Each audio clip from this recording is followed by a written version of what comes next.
Sometimes when we begin to question our faith or have doubts about our tradition, it can feel like we are wandering out into the desert. When we take a step back and honestly evaluate organized religion in the 21st century, many times it doesn't make any sense. The more we cling to it and try to save it, the worse it becomes. In addition, widespread abuse, cover-ups, and victim shaming cause some of us to question whether it will ever be right again. The Desert Sanctuary was created by Karl and Laura Forehand. It consists of a podcast, a blog, along with Karl and Laura's writing. We're happy you're here. Welcome to the show.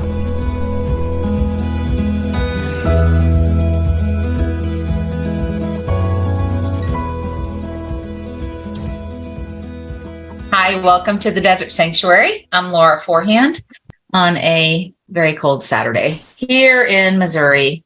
So I'm here with Karl Forehand and another guest that we just met. So I'm really excited about this conversation. I've read bio and I'm like, yes. There's a lot of good stuff in there. This is my person right here. So Anyway, but before we get into that, what would you like to?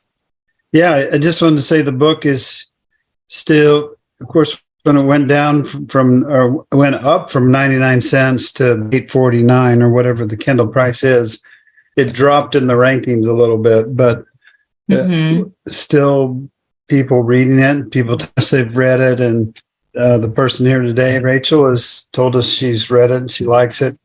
So we want to continue that conversation. We want people to, whether you think you're going to agree with it or not, to join in the conversation and let's do that evaluation. That's time that we evaluate organized religion once and for all. You know, the people that are inside protecting it, probably not intending to do harm, but hanging on to it really doesn't do any of us any good. It never gets better if we're just protecting our income or our vested interest or whatever we think we have in it. Right. We hope that you'll take a real honest evaluation. And sometimes that means stepping outside.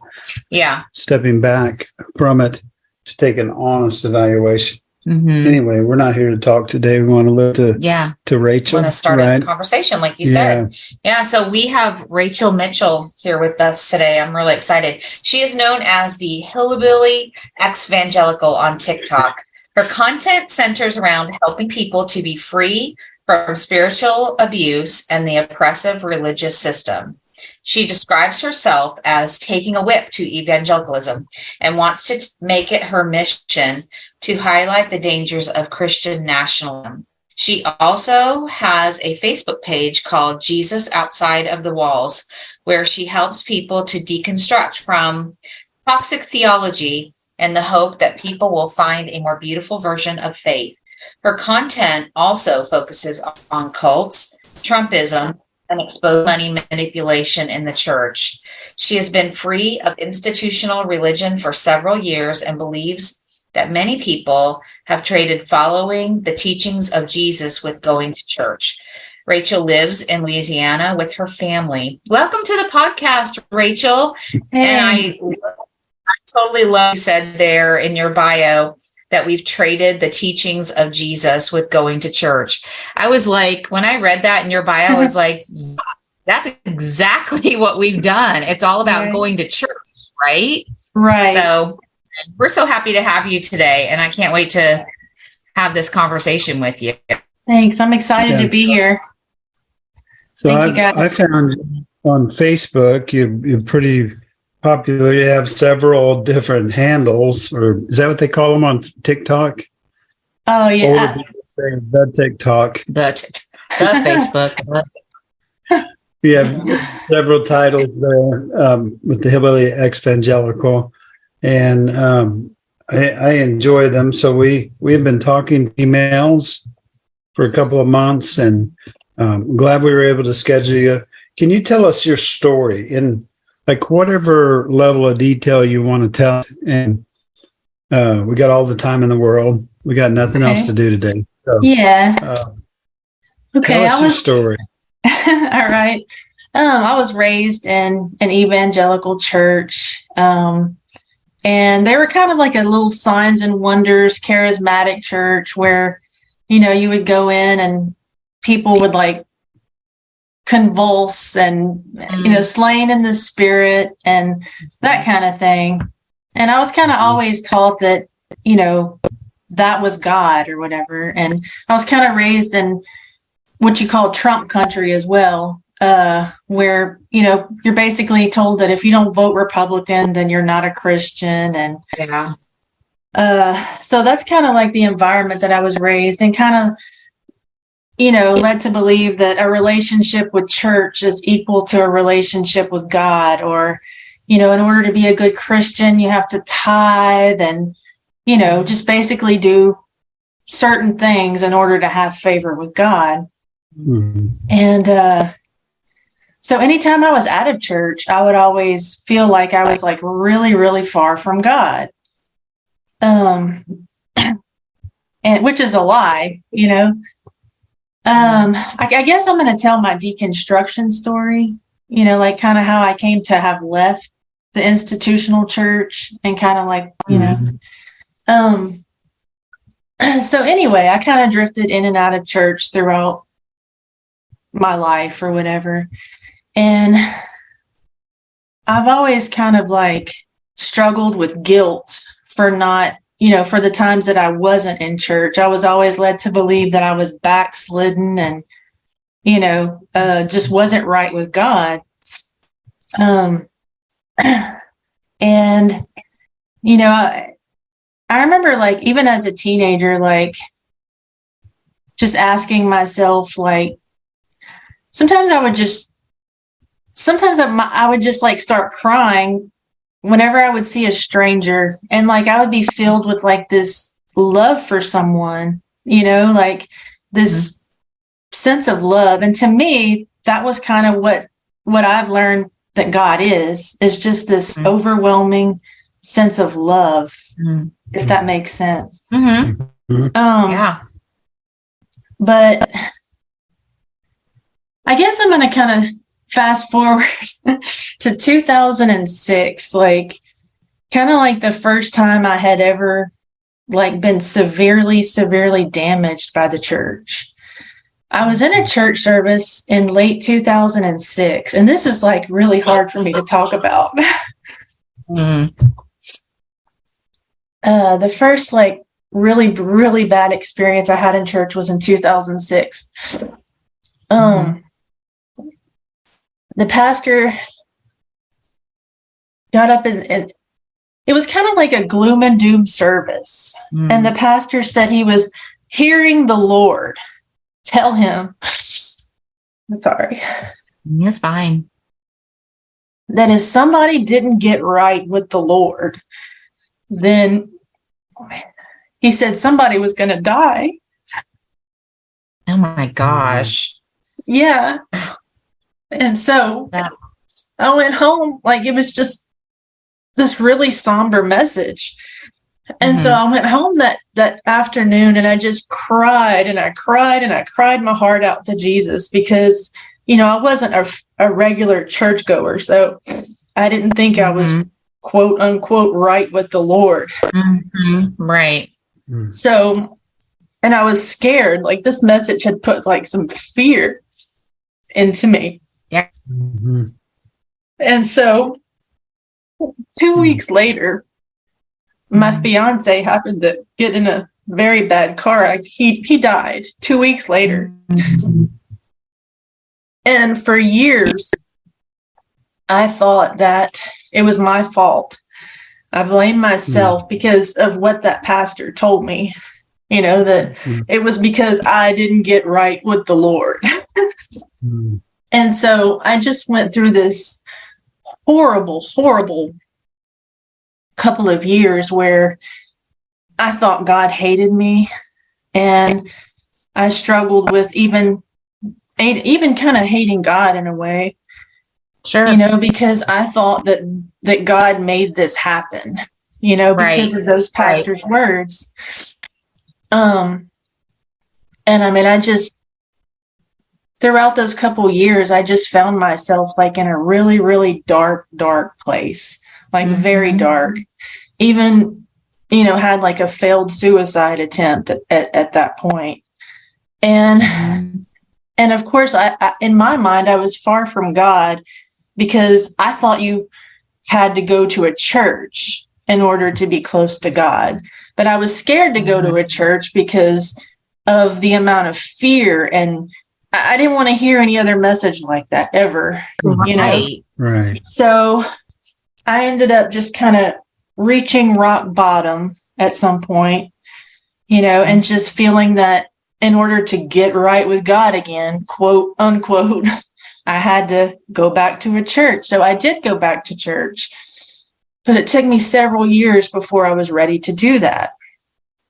Well, so a couple years later, I went back to a church, but this time I had gotten some encouragement that I needed.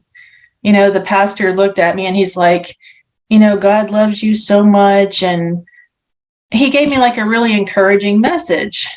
And so, during that week, I had, I was determined that I was going to be a quote unquote good Christian this time, which I know that's kind of, I believe we all have favor with God, every single person on the planet, Right. that we're all loved, every single human. But I went home and I was like, kind of like reading the red letters of Jesus, clothe the naked, feed the hungry. So I was kind of like, I kind of started a little ministry after that where I would, I took the red letters of Jesus seriously, that I wanted to clothe the naked, feed the hungry. And so I started like a nursing home ministry where I would go visit people in the nursing homes. And I started like going into the homeless shelters because I wanted to help people like Jesus said. And so when I was going to these places, I would notice, like one time I went into this homeless shelter and the women there, they were talking about how grateful they were. They were like, we don't even have real milk here. They were drinking powdered milk. And so like my first thought was, this is the Bible Belt. There are like dozens and dozens of churches on every corner. And I noticed that nobody was wanting to help these people. Nobody was coming to the homeless shelters. Nobody was doing, I even tried doing this prison ministry at one point because of Jesus's words about the prisoner, And when I went, they were like, we don't have volunteers here. And I'm like, but these are the red letters, this is what Jesus said to do. And it's like, nobody was interested in that. And then I started asking myself, well, why is nobody helping the prisoner, the people? Why is no one visiting the people in the nursing home? Why are these homeless women the only homeless shelter in our town? Why aren't the Christians showing up? What's going on?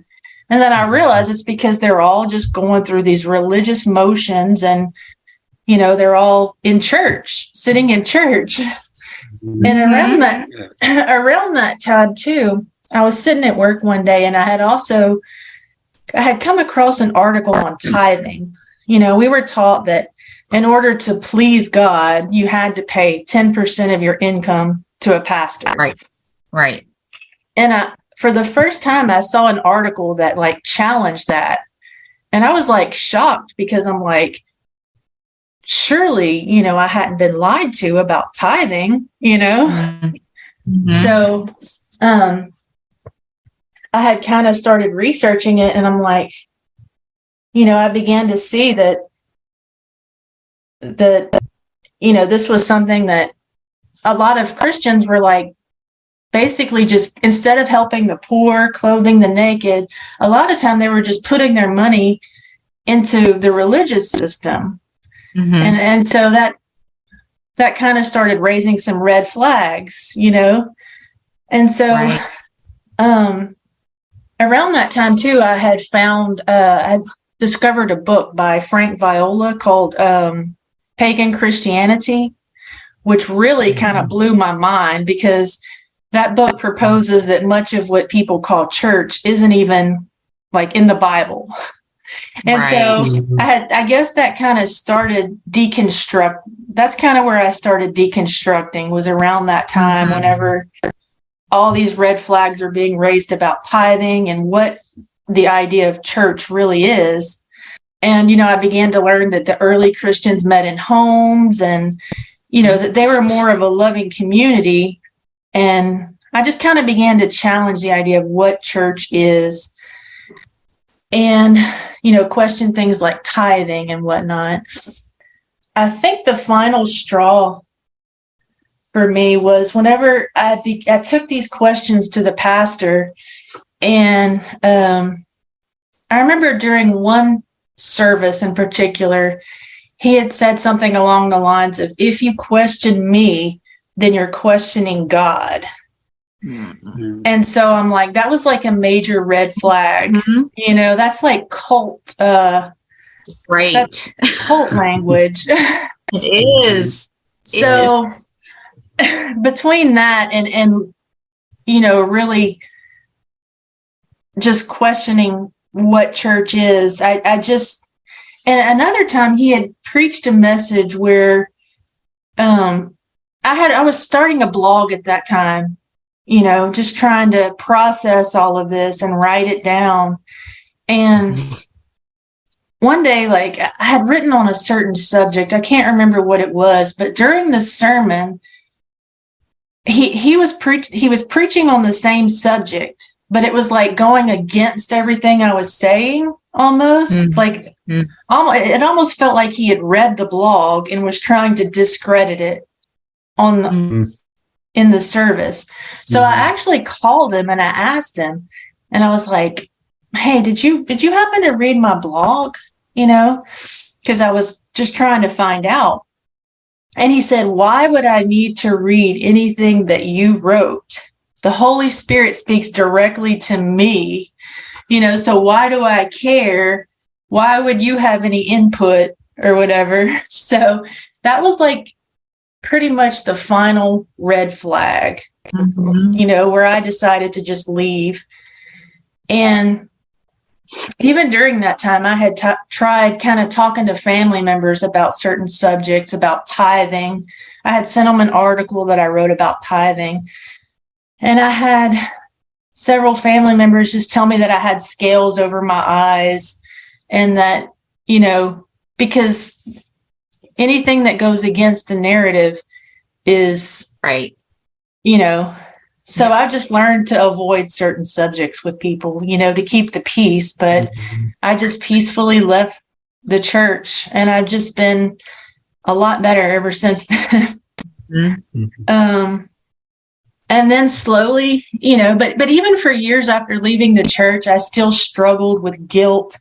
I struggled with feeling like I wasn't doing enough for the Lord, until I discovered, until I read like about Keith Giles's book about hell, about Jesus undefeated. And I also read Julie Ferwerda's book about hell called Raising Hell. And then I struggled with rapture anxiety for a while until I read the book about Jesus Undefeated, or Jesus Unexpected. And so once I deconstructed from that is whenever I really started to find peace. So that's kind of where I'm at now. And then I just kind of started putting my thoughts into the Hillbilly Exvangelical TikTok channel. Yeah. So, and what that's about is we pretty much live in Trump country over here, where I kind of feel like I am rambling.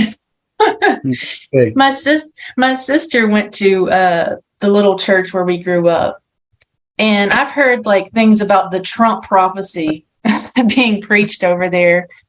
And one day, like, my sister's not even political at all. She doesn't have a political bone in her body. And, she's just very apolitical. Mm-hmm. And one day she had said something about Trump that the church members didn't agree with. Like wasn't even speaking mean about him. She just said something that they didn't like maybe holding him accountable for some words that he might have said. Right. And so she ended up getting a letter from a lady in the church, one of the music people, telling her that they were afraid for her soul. And oh boy. yeah, and it's just like, so that's kind of like where I come from, so I kind of feel like I have to hide my TikTok channel from my family because I feel like if they found it, then it goes against Trump. It speaks against evangelicalism. I kind of feel like that's their identity. I kind of feel like they think that I would be attacking them, even though I'm not. I just want people to, I just feel like that's become its own religion in a sense. If that, I feel like that has become so ingrained into religion that it is almost like its own religious identity. And if you're not a part of that, then they'll see you as that you don't fit in. Mm-hmm. Yeah. It's kind of just one more thing that, like you were saying, that is somehow interwoven in Christianity, but has nothing to do with the Bible or the teachings of Jesus. Right. It's just one more thing, one more layer. Right. So, early on, you found us, and fear has always been a part of organized religion. Right. It's just that every once in a while somebody gets a little more bold with it, and and then I always say it played out in Trump, and it apexed in the Trump presidency, because evangelicals thought if they could get in control, if they can get power, where you have right now trying to get someone like Herschel Walker elected. Yeah. Joe, you have power. There's, forget about integrity or honor or anything like that. We're so that we just use fear. And so that started with, what you're still emotional about, still has an effect on you. Yeah. Yeah. And then you just see traces of it all. Do you believe, some people would say, well, I'm sorry you had that experience at that church, but ours is not like that. Would you say that those issues are systemic of all churches, or is it just certain ones? I think not every pastor is Greg Locke, right? Right. For sure. But is there systemic problems still that kind of fester below the surface of every church? Right. I mean, I don't think all pastors are inherently bad by any means. I just think that like the system itself is corrupt with the false models of hierarchy. You have this one man at the top, and you're kind of just, that's kind of like how all the systems are set up. You have a guy at the top, and then you have the clergy and the lay people, and I think that and then what happens is all the lay people are paying the clergy, and the clergy kind of sets himself up as the voice of God, Right. And I think that in itself can kind of lead to a lot of spiritual abuse and a lot of cult-like mentality amongst many churches. Even though the pastor and the people may be well-meaning, I think the whole system itself is just horrible. You have billion-dollar buildings being built on every street corner, and people are donating all their money into this system, and the poor are starving. There's people starving. There are people going hungry. people can't pay their medical bills. And it's just, Right. this system is just sucking money, and it's literally robbing the poor instead of helping them. Mhm. And so I just don't want to be a part of that in any way, but I have seen some churches that do actually help people, but I just don't like the whole clergy laity. I don't like that setup at all.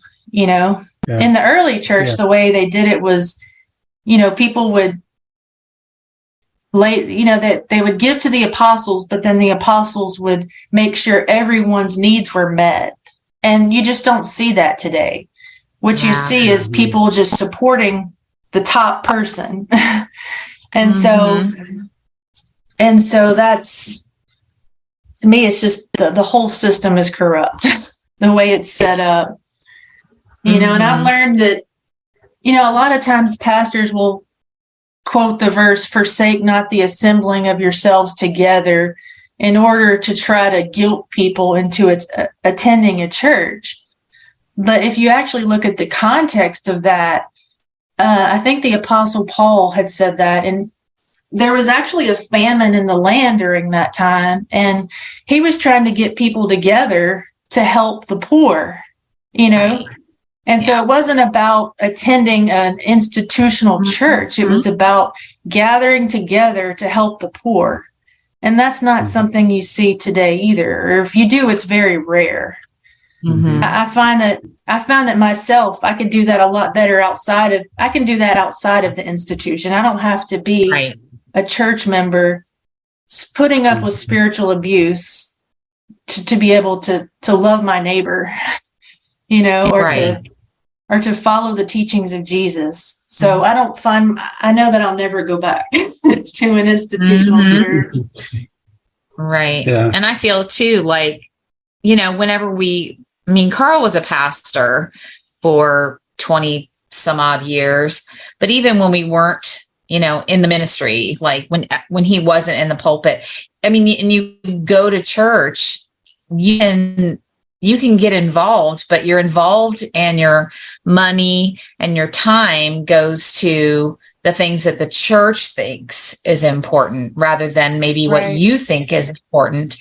But I totally get what you're saying. And I felt the same way when Karl, told me that he felt he was called into the ministry all those years ago. I was supportive, but as soon as we got into our first church, there was this kind of wave that came over me of this doesn't feel right, because they wanted to put him up on this pedestal. And all I could think and all I could kind of see was once they raise him up high enough, the only way is down, right? Right. They're going to kick that pedestal out from underneath him, and darn it if it didn't happen every time, So there is something about that. And I felt uneasy about it, even as a pastor's wife. Like, I didn't look at it like, oh, look how great we are and important we are, or how important he is, or whatever.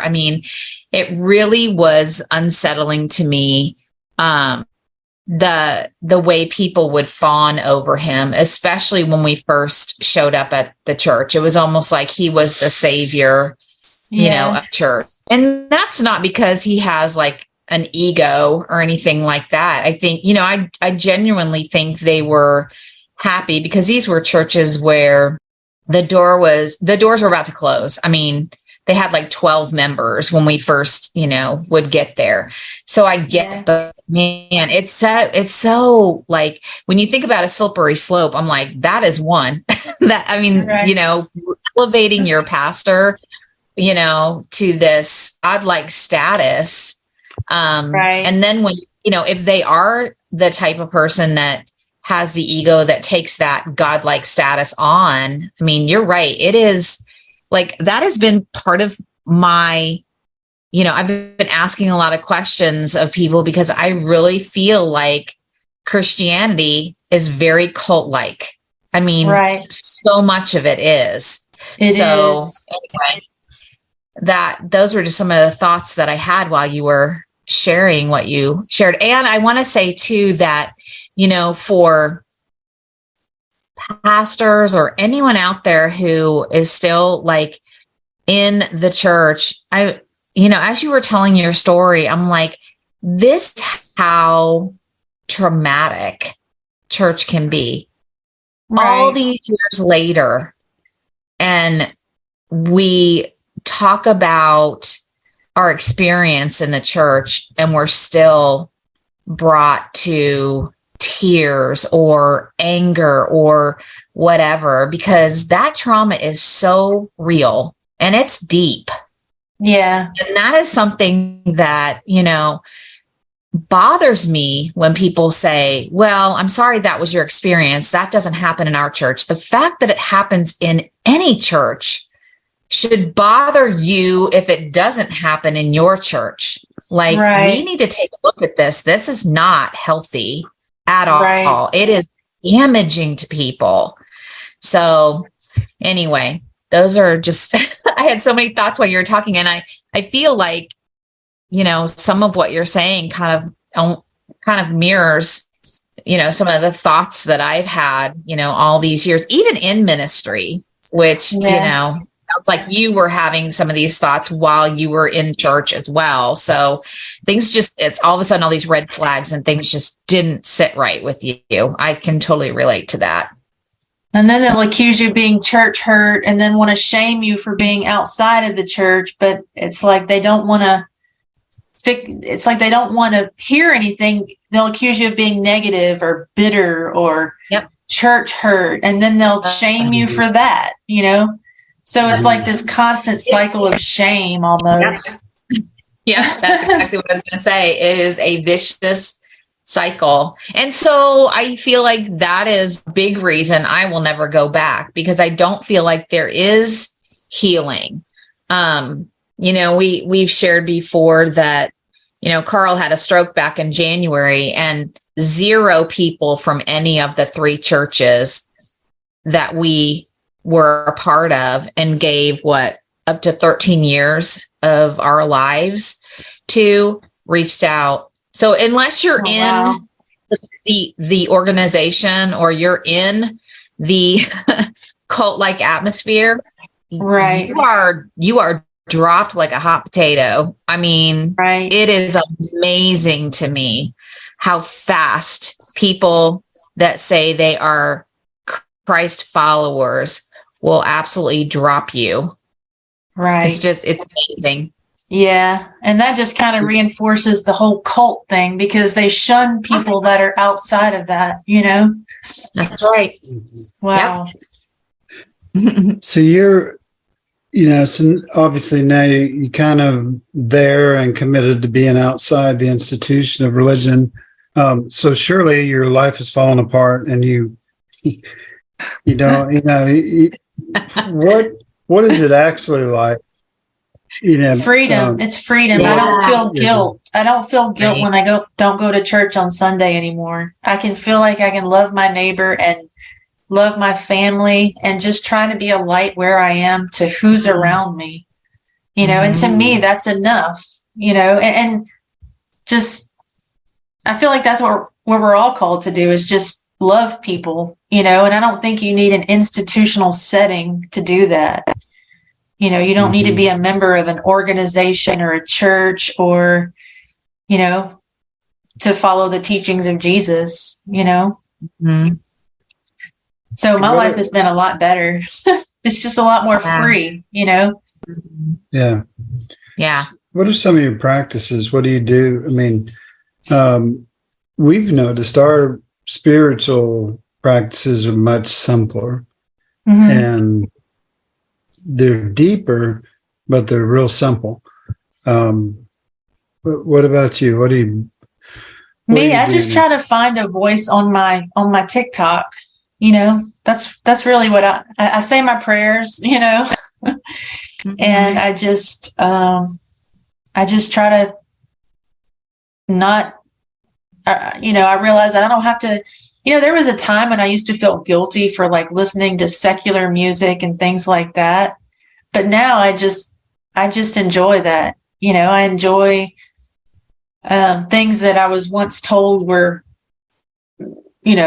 bad. Mm-hmm.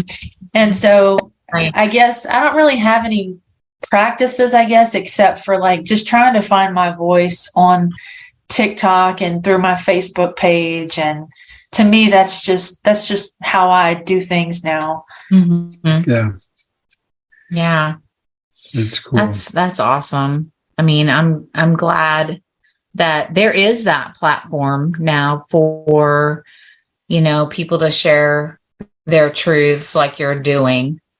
My biggest thing for me, and I always kind of skirt around this question. Sometimes I ask it directly, but how were you able to kind of hold on to Jesus, to God, outside of the church? Like, I feel like with my deconstruction, like that's still really a wounded part of me, I guess, that I haven't really, and I'm okay with that. Like, I'm not sitting here, thinking I'm going to go to hell or something like that, because I'm not really sure where I stand on God and Jesus.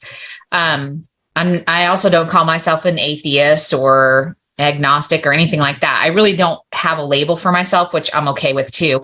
But I'm always curious, like, especially being like wounded by people who, like you said, really believe that they are speaking, or whatever they say is coming directly from God. Right. So how do you hold on to that? I mean, you personally, or do you do something different? Several years ago, I had a dream, and I don't put a lot of stock in Christian dreams because they're a dime a dozen, but this was a dream that was personal to me. Mm-hmm. And in the dream, Jesus was showing me this light, and it was like this big ball of fire. And it was like, it was just beautiful. And I remember in the dream, I felt like I was like standing in the presence of this light. And when I was standing there, I felt safety.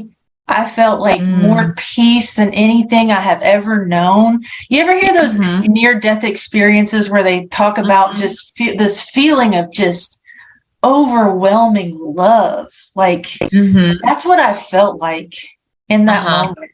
Right. And so I woke up from the dream, and I remember the verse in the Bible where, it says that God is a light, and in him there is no darkness at all. And for me, that was just, that's what I believe God is. I think there's a lot of mistranslations in the Bible. I think people have this Old Testament view of God, but I believe that God is exactly like Jesus. And I believe that Jesus was good, that he was a light. And I just remember what I felt like in the presence of that light. And that's kind of kept me, through all these years, as deconstructing from a lot of toxic theology, but still holding on to that. But I've just, but one thing that I've learned in my walk over time is that, like, I used to feel like I had to proselytize people. I don't want to do that anymore. I don't want to try to convert anyone to my way of thinking. I just want to love people. I just want to be that light to them. I just want to, if that makes No, it does make sense. And when you were saying that, that was my experience about 5 years ago when I held my granddaughter for the very first time. So our first granddaughter, I, held her just hours after she was born. And it was almost, I describe it in the book too, but it was as if it was just she and I in the room all by ourselves. And I really felt like overcome with a sense of love that I don't think I ever felt before. And that always sounds weird to people because they're like, well, you're a mom, you didn't feel that love for your kids. And, but it was different. And I really can't explain it, but it was almost as if I not understood, that's the wrong word, but as if I felt the love of God for maybe the first time ever.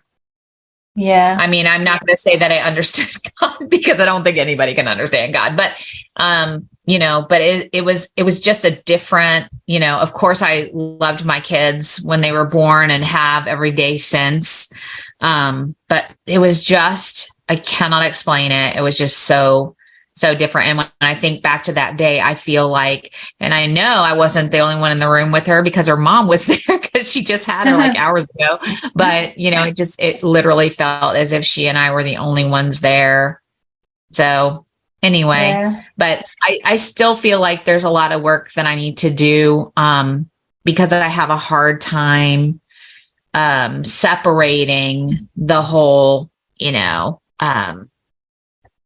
pastor God sort of thing, even though, which is really strange as I'm saying this, I'm kind of processing as I'm saying, but like Karl was never like that. Like he never was like, I'm hearing directly from God and I am the voice of God or anything like that. So gosh, I don't know. That comes from somewhere. I'll have to do some work. Have to do some more work.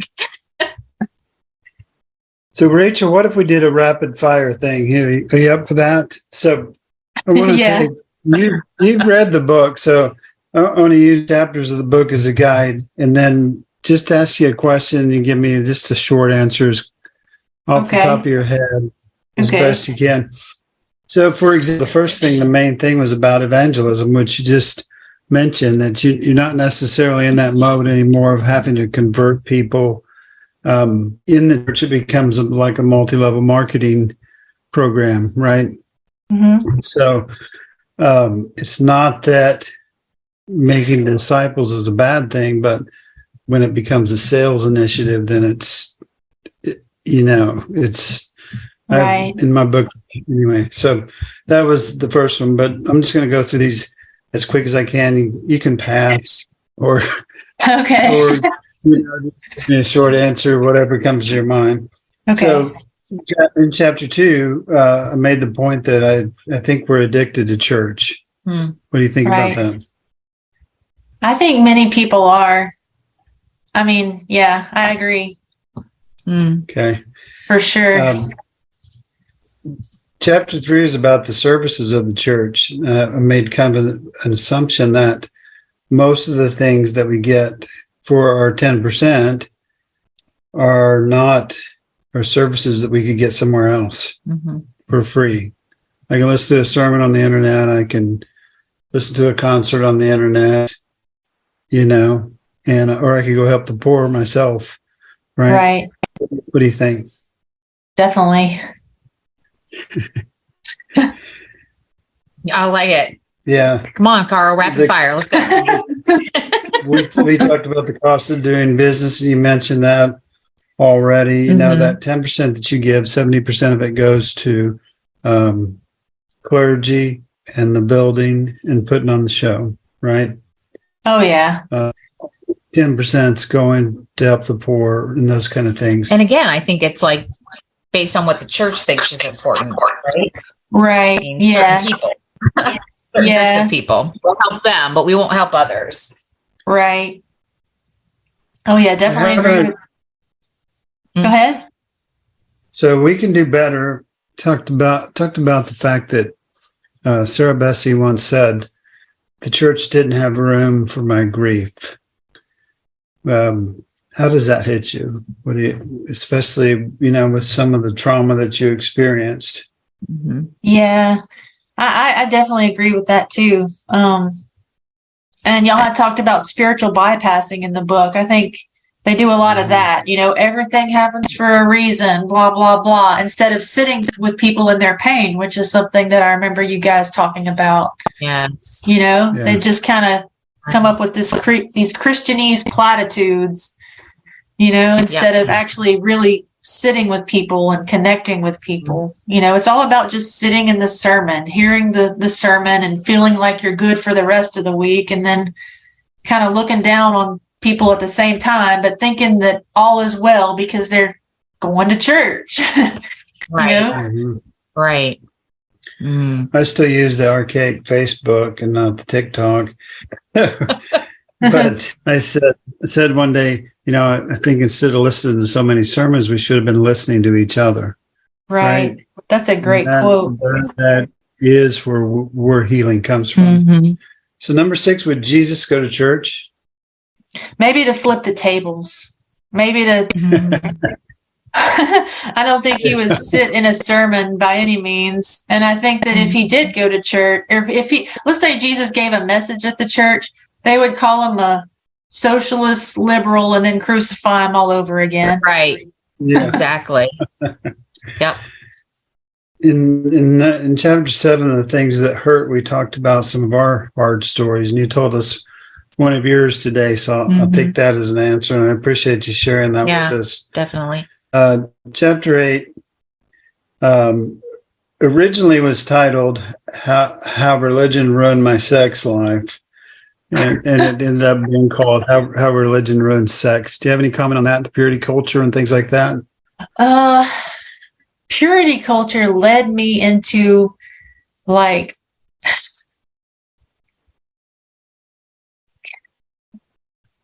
see.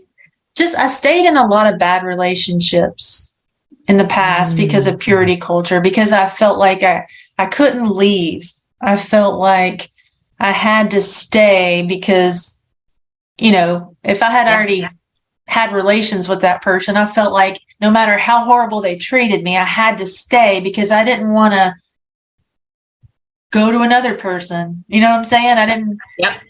So it kind of ruined me that way. So I put up with a lot of crap from men because I felt like purity culture taught me that I had to be loyal and I had to be faithful.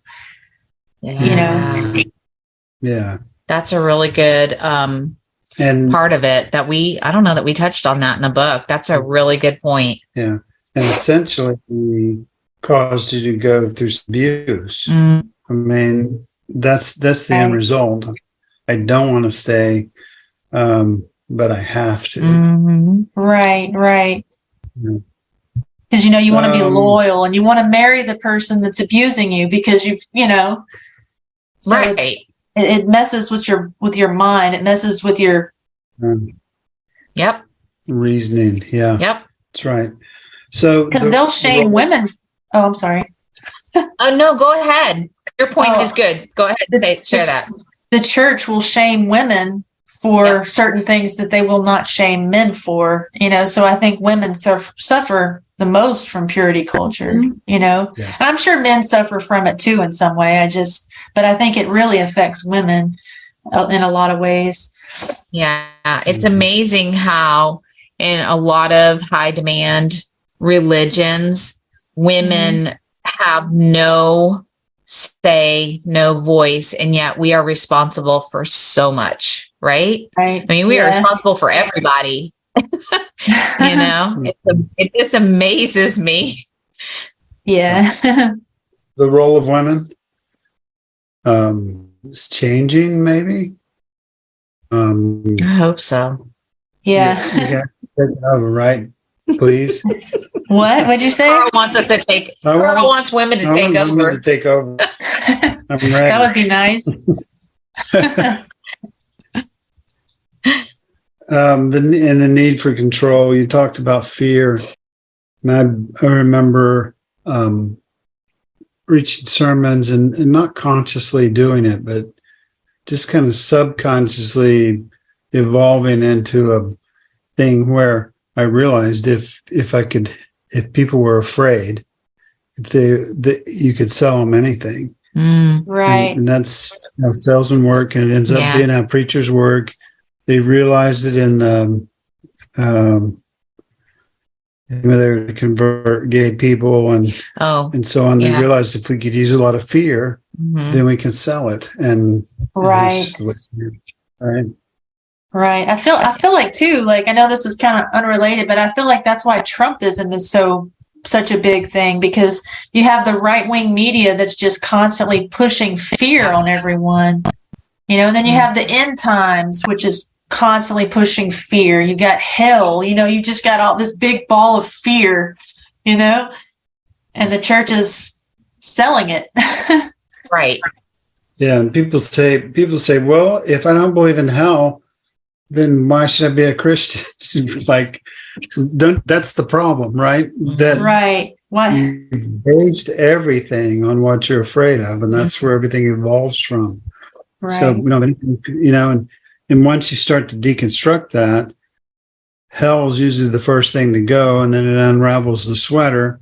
And then you get back to basic things like you mentioned, like love, right? Like service to others, loving others, service to others, compassion, loving yourself, Right. going inside, knowing what you really want, knowing who you really are, serving out of authenticity. You uncover beautiful things. Yeah. When fear is not the starting place. Right. Right. Right. This has been fun. I'm so glad we agree. got to do this. Yeah. We got one Thank you, question. guys. We're so thankful that you're here. I did hear some squeaking, some kind of noise. I think it's just some feedback from your voice. Is it? Yeah. I get a lot of feedback. From your voice. Anyway, we always ask people, what if you had a billboard that everybody in the world would see? What would you write on your billboard? I didn't give you any advance for this question, any of the questions, but what would you say? Oh gosh. It would probably just be a message of love for people, a message of hope. That's probably what I would do. I don't know. That's a hard question. It is hard. Yeah. Yeah. It is hard. But I think that's a great answer. Hope. I like that word a lot because I feel like, sometimes, especially when you're starting your journey of deconstruction, it feels very hopeless, very lonely, very isolating. That's how I felt. And to realize that there is hope. Yeah, that's pretty huge. So I wrote something this morning because we live in a conservative county. We live in a pretty evangelical county too. There's no Catholic churches here, or Episcopal churches, or there's some mainline churches, a few. But when you start to deconstruct, you feel alone. Right. Because you think there's no one in my zip code that thinks like I do. Right. The reality is that you're not alone. Right. And anyway, so you can read that article today. Anyway, I don't want to give you an assignment. Ladies and gentlemen, the Hillbilly Exvangelical. Yes. Thankful that you came on. So glad this worked out. I'm so glad. Thank you. Thank y'all for having me. I'm honored. I really am. I have a lot of respect for you guys. Well, thank you. I'm going to have to check. I'm not on TikTok. I'm going to have to check it out though, because I feel like I said, reading your bio, I looked at Karl. I was just like, this is going to be a good conversation because she is speaking my language now. So yeah. And I appreciate your story. I really do believe that all stories are very sacred, and thank you for trusting us with your story. Thank you. Thank you for joining us today on the Desert Sanctuary. We hope you find who you are as you embark on your own journey. For all of us here at the Desert Sanctuary, be who you are, be where you are, and be at peace.